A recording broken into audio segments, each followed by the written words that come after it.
faithfully delivering value and interpreting great books from around the world. Hello, this is Sally's Book Talk. Today we're exploring the book Toxic's Parents, subtitle How to Repair Your Own Character Defects. In recent years, the term family of origin has become really popular. The so-called family of origin refers to the family formed by you and your parents.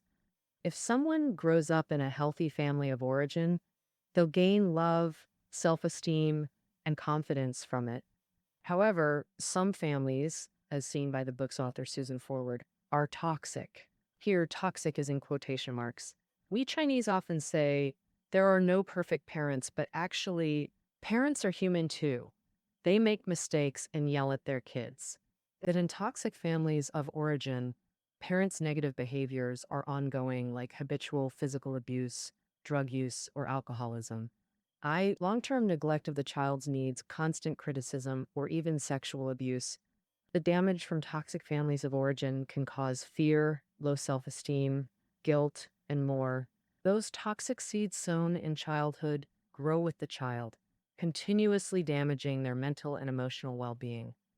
The author, Susan Forward, is a world-famous psychotherapist, speaker, and writer. Her works have been translated into more than a dozen languages and published worldwide.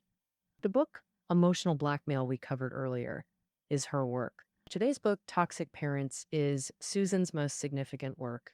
In the preface to the Chinese edition, renowned psychologist Wu Zhihong wrote, "Home is a conduit for love and warmth, but also for hatred and harm." And this book allows us to clearly understand our families and rekindle the love, happiness, and freedom within us. All right, next, I'll break this down into two main parts for you.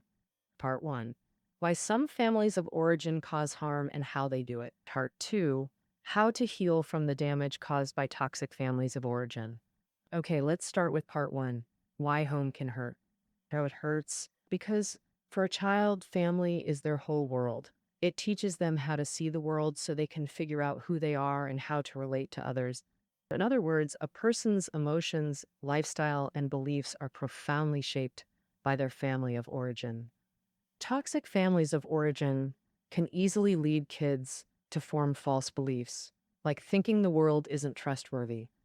I can't trust anyone, or another example, I don't deserve to be loved, I'll never succeed, and so on. These false beliefs can cause problems in career, intimate relationships, and other areas. In the book, the author mainly introduces 3 types of toxic families: role reversed, controlling, and abusive. Let's start with the first type, role reversed families of origin. The author believes that in a healthy family, parents must fulfill 4 basic duties. First, meeting the child's material needs. Second, protecting the child from physical and emotional harm. Third, fulfilling the child's need for love and affection. Fourth, providing proper guidance in moral and ethical aspects. But in toxic families, parents often can't fulfill these duties.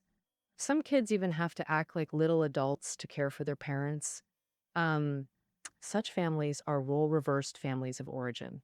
Children who grow up in role-reversed families often feel intense guilt and failure because they mistakenly believe they're responsible for taking care of their parents. But since they're young, they can't do many things well. When they fail, they feel like failures and have strong guilt. The author gives an example. Melanie's family is very odd. Her dad is a successful architect, but has poor emotional control, often getting angry over trivial things. For instance, if someone parks in their spot, or if Melanie fights with her brother. At times like this, Dad would go into his room, close the door, and cry like a child. Mom can't handle hearing Dad cry, so she'd soak in the bathtub and refuse to come out. Dad can't handle his emotions like an adult. Mom always avoids problems, so in the end, it falls on Melanie, who's still a child. Melanie goes in to comfort Dad. On one hand, she's terrified because hearing him cry like that makes her think he's dying. And if Dad dies, who will be her father? On the other hand, she feels guilty, thinking Dad cries because she did something wrong, failed to soothe him, and it's all because she's not good enough. Because Melanie was used to playing the caregiver and rescuer role at home since childhood, she carried this role into her intimate relationships as an adult. She was married twice and lived with several men, but they were either alcoholics or couldn't support themselves. Melanie took care of them just like she cared for her dad when she was little. The second type of toxic family is the controlling type. We all relied on our parents' care and protection for security when young, but many parents still treat their adult children as kids, dictating everything from clothing choices to career and marriage partners. These are controlling parents. Parents control children in three main ways: emotional manipulation, financial control, and manipulation through proxies. A hallmark of emotionally manipulative parents is acting devastated whenever children seek autonomy, as if they've committed grave offenses. The children, feeling responsible for their parents' distress, end up living in constant guilt and self blame. Take Mike from the book, a handsome 36-year-old ad manager, married 6 years, whose parents never acknowledged his wife's existence. Every phone call with his parents, ignored his wife, never asking about her well being. One year, Mike planned to fly from California to Boston with his wife for his parents' anniversary. When his wife got severely ill with flu, Mike called his mom asking if they could cancel. His mom immediately said, "If you don't come celebrate with me, I won't go on living." During this, Mike left his sick life behind and obediently returned alone. What Mike's mother did was classic emotional manipulation, threatening self-harm. This extreme tactic forces children to meet the parents' emotional demands. The second control method is financial. Parents support you economically but demand obedience in return, a familiar dynamic. With high urban costs, many young people need parental help for homes or cars, but some parents then meddle in marriages, grandchildren's schools, and other life choices. The last control method is more covert, called helper manipulation. These parents frequently offer unnecessary help, like delivering breakfast across town, doing laundry, or organizing closets for their married son, essentially unable to let go. When the son gets fed up and tells mom, "We can handle these things ourselves," she might wipe tears and say with deep grievance, "Is it wrong for a mother to do these things for her beloved son?" All three control methods make adult children struggle to develop independent thoughts and emotions, feeling like tools existing solely to fulfill parental needs. The third type of toxic family of origin is abusive, typically divided into physical, verbal, and sexual abuse. First, physical abuse may leave children feeling insecure in adulthood. If their closest family hurts them, who can they trust? Additionally, children often blame themselves, since many parents justify abuse with, "I hit you to make you better," making the child believe they deserved it. And moreover, beaten children develop intense anger that, if unaddressed, can turn into aggression like domestic violence or even murder. Compared to physical abuse, verbal abuse is stealthier but heals slower. Because physical wounds are at least visible, inviting sympathy, but verbal harm can drive someone mad without leaving a single scar. The core damage of verbal abuse is shattering a child's confidence, making them feel incapable. The author had a client named Vicky, a beautiful 34-year-old account manager at a major firm. Her work performance was stellar. She rose from secretary to office manager to account manager. Leadership highly valued her skills and offered company-funded MBA studies. Most would celebrate such an opportunity, but Vicky couldn't accept it, constantly fearing, "What if I fail my MBA?" In therapy, the author found Vicky's mother had constantly belittled her since childhood, humiliating her whenever she didn't meet expectations. For example, when Vicky was 12, she performed on stage feeling confident, but after curtain call, her mom came backstage and told her in front of everyone, You danced like a hippo. Vicky was so ashamed she wanted to disappear. Due to constant humiliation from her mother since childhood, she grew up feeling incapable in everything. Even when her boss kindly offered educational support, she couldn't comfortably accept it. Finally, let's discuss sexual abuse, the worst form of parental abuse. Sexual abuse within families is what we commonly call incest. Incest refers not only to sexual acts between blood relatives, but also includes abuse by trusted family figures like step-parents or in-laws. Many assume incest is rare, but a U.S. Health Department study found at least 1 in 10 American children experiences sexual abuse by a trusted family member before age 18. Incest's impact is nearly devastating because protectors become perpetrators.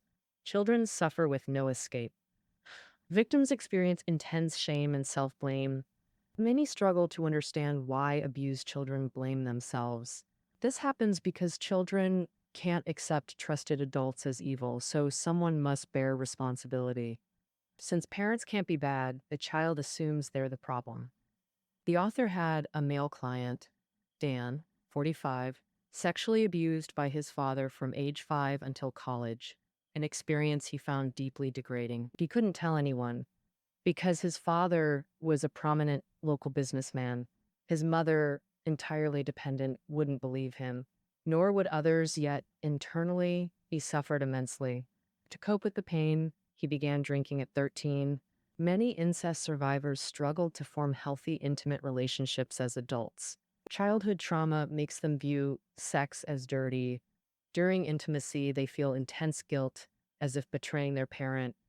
So those are the 3 types of toxic parents: role reversed, controlling, and abusive. Role reversed parents typically fail their duties, forcing children to prematurely care for them. Controlling parents use emotions or money to dominate children, preventing true independence. Finally, abusive parents inflict physical, verbal, or sexual harm, causing severe trauma. Having covered why home can hurt, now in part 2, let's discuss healing from family of origin wounds. There are 4 main methods, starting with reclaiming anger. Many believe healing requires forgiving parents, but through decades of therapy work, the author found those who forgave actually felt worse, not better. One client, Stephanie, was raped by her stepfather at age 11. Over subsequent years, she was molested by several of her mother's boyfriends. At 16, she ran away and became a sex worker. As a devout Christian, Stephanie forbade herself from feeling anger, which led to severe depression. With therapy, her pent-up rage surfaced. She screamed about her parents ruining her childhood and later destroying her adulthood. After this release, her depression significantly eased. The author believes forgiveness can come later, but first, survivors must acknowledge and express their anger. 88 Magic. You don't need to confront parents directly. Simply acknowledging your anger internally helps.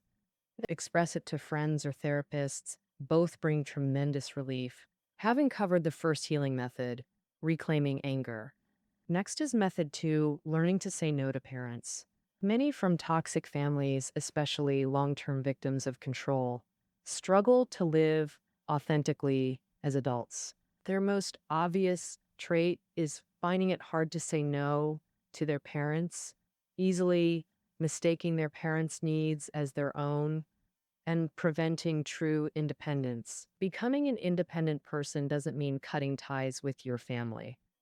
It simply means you are both a part of the family and an independent individual.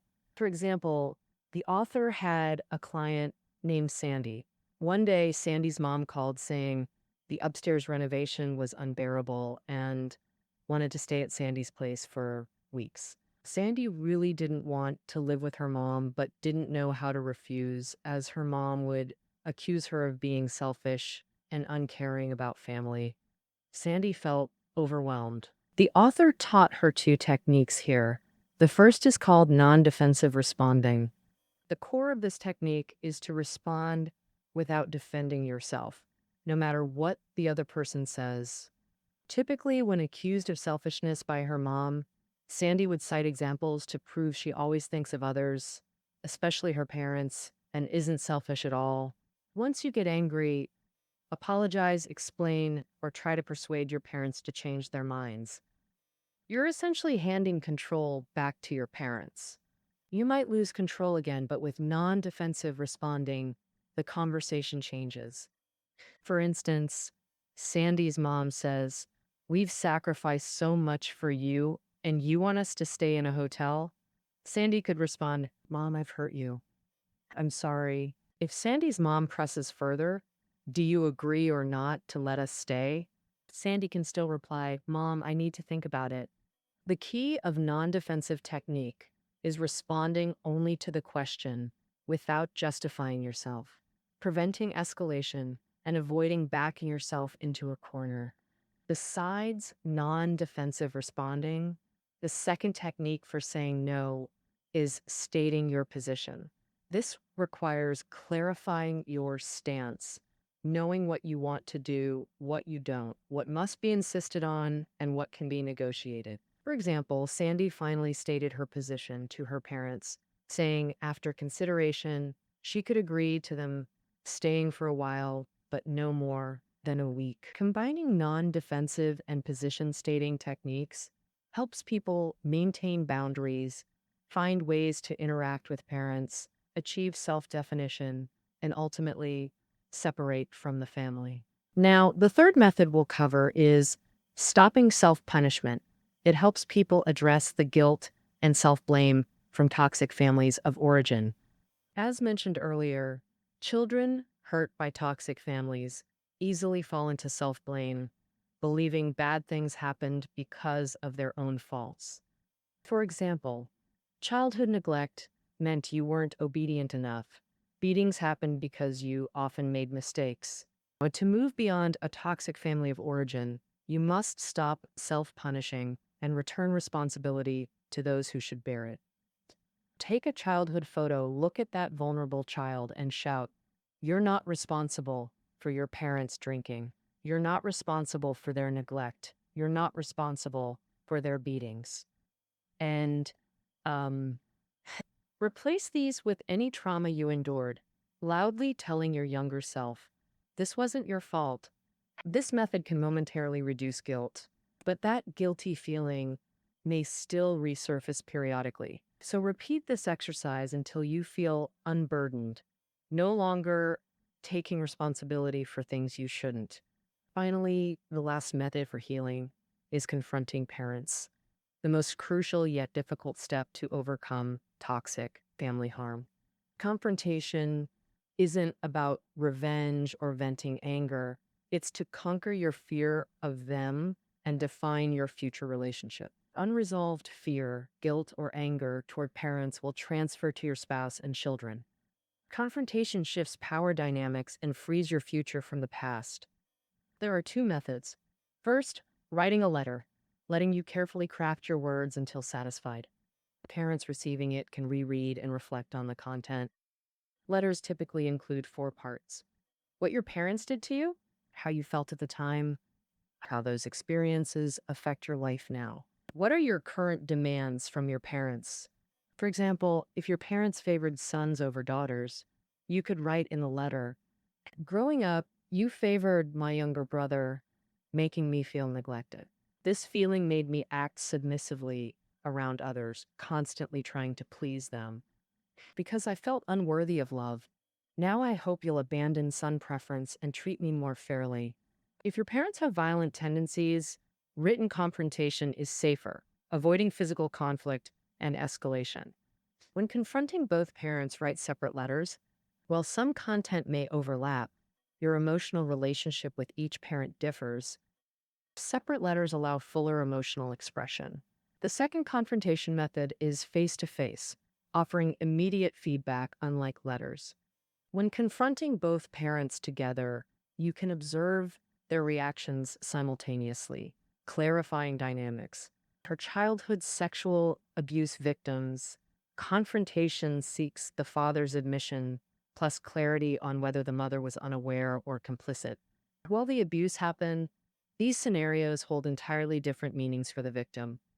However, face-to-face confrontation remains profoundly difficult for those long hurt by parents. You may feel intensely nervous during confrontation. Some experience rapid heartbeat, stomach cramps, or shortness of breath. To avoid mental blankness from tension, compromise by writing the letter first, then reading it aloud to them. This method overcomes nervousness, helping achieve confrontation's goals. After confrontation, three paths typically emerge. First path, parents show understanding and admit partial responsibility, the best outcome. Here, you can communicate more equally, guiding them toward healthier treatment. You can even rebuild family communication mechanisms with them. For example, we mentioned Melanie, who grew up in a role-reversed family, constantly comforting her easily crying father. Her confrontation with her mother was relatively calm. She brought her mother to Susan's therapy room and confronted her in front of Susan. She questioned her mother. "Why did you make me take on the responsibility of calming father when I was so young? Why didn't you personally care for father?" She also told her mother that as a child, dealing with these things made her feel extremely lonely, like she was a terrible person, and because she couldn't handle it, she felt deeply guilty. Her mother admitted in front of her that she was too immersed in her own pain at the time and didn't protect Melanie. They agreed in front of Susan to be honest and express their feelings from now on. The second path after confrontation, and the most common, is when parents show no intention to change. Things just go back to the old ways. At this point, you need to tell yourself that having unrealistic expectations for your parents to change is impractical. Having unrealistic expectations about this matter is impractical. Many people choose to return to their own lives, maintaining sufficient physical and psychological distance from their parents. Establishing and boundary setting tone.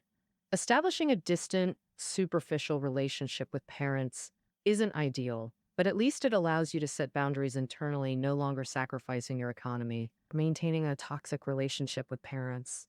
For example, the author had a client named Joe, Joe's father, who was a long-term alcoholic and would beat him after drinking. And the mother didn't dare resist the father, so she let him hurt their child. Joe arranged a meeting with both parents for confrontation, but his father kept interrupting him, shouting at him, even saying, "I made your life too comfortable. That's why you dare accuse me to my face." The confrontation was forced to end. Joe left his parents and walked away directly. Although Joe's confrontation didn't proceed, he ultimately accepted reality. His father was trapped by his own demons and couldn't change, so Joe stopped expecting him to. The third path is even worse. After confrontation, parents not only don't change, but intensify their harm towards you. If this happens, to protect your future life from parental erosion, you may have to choose to cut ties with your parents, which inevitably causes immense pain. At this point, you can also try experimental separation. Experimental separation means cutting contact with parents for at least 3 months. Even if parents want to visit, firmly refuse, don't even give them contact opportunities. Though difficult, this separation will strengthen you quickly. After experimental separation, reassess your relationship with parents. Meet to discuss. If no change occurs, choose renewed separation or final cutoff. That concludes the book's content. Toxic families of origin fall into 3 types: role-reversed, controlling, and abusive. Such families strip people of life autonomy. Trapped in long-term guilt, one must heal from family of origin wounds. 4 methods exist: reclaim anger, say no to parents, stop self-punishment, and confront parents. Everyone's growth is shaped by various factors. Parents play a crucial lifelong role. Note: when discussing family of origin issues, don't blame all current problems on parents. Truly toxic parents are rare. Not every scolding or sibling preference qualifies. Only parents who neglect duties and cause severe harm fit the book's toxic definition. For most, regardless of past trauma, focus on moving forward, not dwelling. As psychologist Adler said, we can always reinterpret the past to live fully. Have you been affected by your family of origin? What questions do you have about family dynamics? Share your thoughts in the comments.